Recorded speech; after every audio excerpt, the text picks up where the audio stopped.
Hey everyone, today I thought I'd take one of my instruction guides and rework some of my layouts in some different papers to see how they would look following the same basic pattern. So this one, the workshop I've chosen is the Sweet Girl workshop. And so when you get one of my workshops, this is a 10-page one. I've got 2 single pages and 4 doubles. So you've always got the preview of what all the layouts are, color photos. I have the full supply list of everything that I've used to make this particular workshop. I've got cutting guides showing you each 12 by 12 piece of cardstock or pattern paper. I show you what color it is or what pattern it is, and what sizes they are to be cut out, and then what page that corresponds to those pieces. So this one's got two pages of cutting guides. Then I go through each page, each layout, and tell all the pieces that are needed. You've got the photo for reference, and it's got any little tips or tricks, just little guidelines.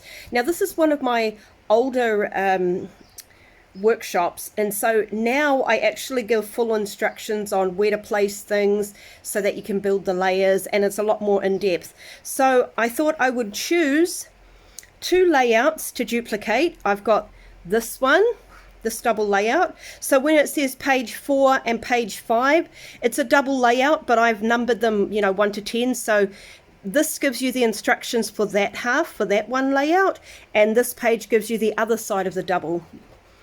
And so I'm going to choose this one as well, the 2 double layouts. So I'll show you what they're like in actual full size. This is what they look like when they were completed. So I'm going to use the same basic layout.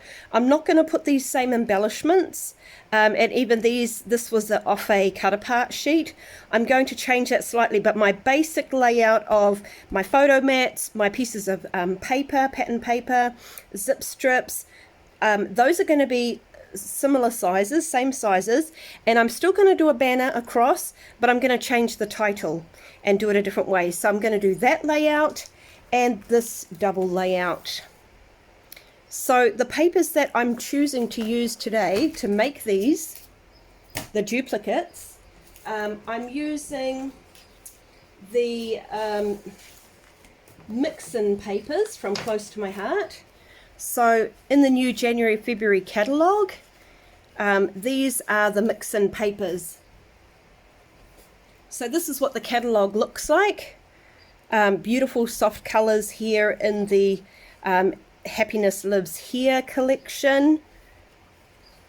I've made 2 10-page workshops out of this paper suite already, a boy and a girl one, so I'm just typing those up and then I'll post them. This is the Mixins here, which is where these papers come from. And so I'm going to use those papers. The other collection in this catalogue is the Sweet Safari, and I'm going to make some workshops out of those soon too. Beautiful bright patterns and papers. So the stamp set I'm using today as well, and the thin cuts, is this Home Sweet Home.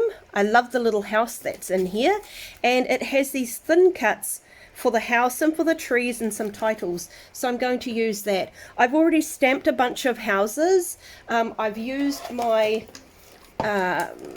stamping press, my We Are Memory Keepers one, and so that way I was able to just mount the stamp there, ink it up.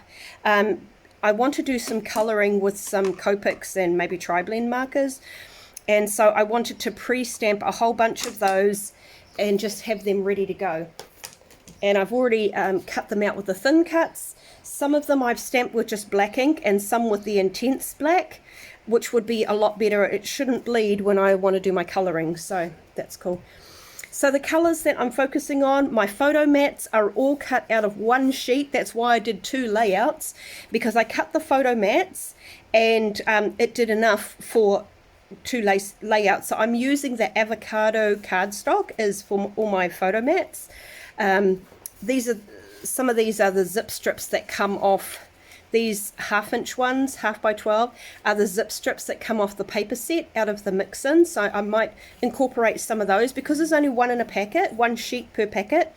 I didn't have, 2 zip strips to do across a layout. So instead, I got one of these base papers and I've cut myself some 1/2 inch strips to go across my layouts. So I've basically used these 3 pieces of pattern paper and I've cut the bits that I want for my 2 layouts, and then these are left over. So I'm going to, and I also cut some 1-inch strips that I can cut into flags for the layouts.